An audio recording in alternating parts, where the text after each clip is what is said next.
Kumusta mga par? Nagluto tayo ng ginataang sigarilyas at mani. Sitaw, bataw, katani. Ay, sorry.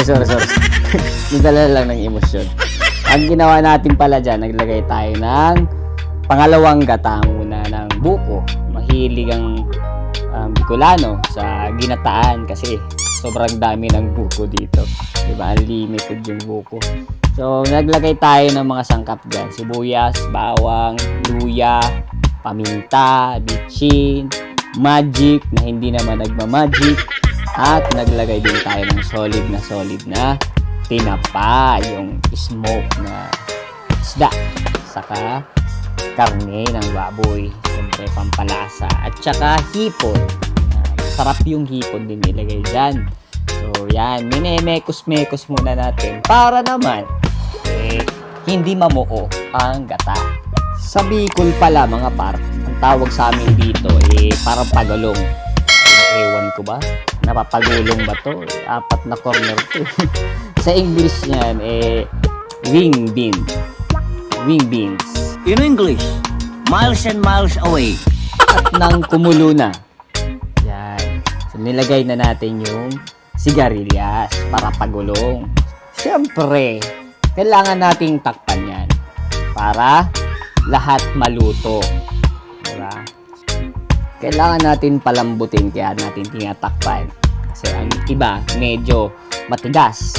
Ang pangit na mga na sobrang tigas, diba? So, kailangan lahat mapantay natin yung tamang-tamang pagkakaluto nito.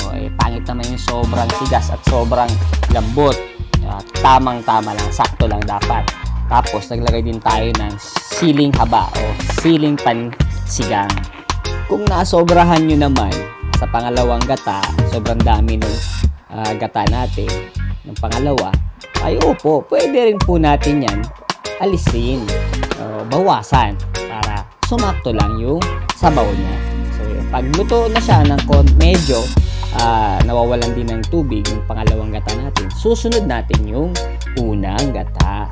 Opo, ang unang gata po. Kailangan po talaga natin ihuhuli ang unang gata. Medyo kasi yun na yung nakasanayan dito sa amin sa Bicol. Depende. Pangit kasi iuuna yung pangalawang gata kaysa sa unang gata. Kasi pag huli natin ilalagay yung unang gata, parang ang pangit kasi niyan. Kailangan kasi sa huli natin nalagay para lumabas talaga yung pagka-lapot ng gata sa niluluto natin. Alam nyo ba mga par, napakaganda rin sa katawan ang buko. Lalo na yung virgin coconut oil. Diba? So ito, effective rin ito. Nakakaalis ng mga sakit-sakit sa katawan. So pwede nyo siyang i-search. Ang sabi ng iba, nakaka-high blood ito. Hindi ho. Depende ho. So, depende ho sa pagkain mo yan. Hindi naman dito. Ito, gulay ito Diba?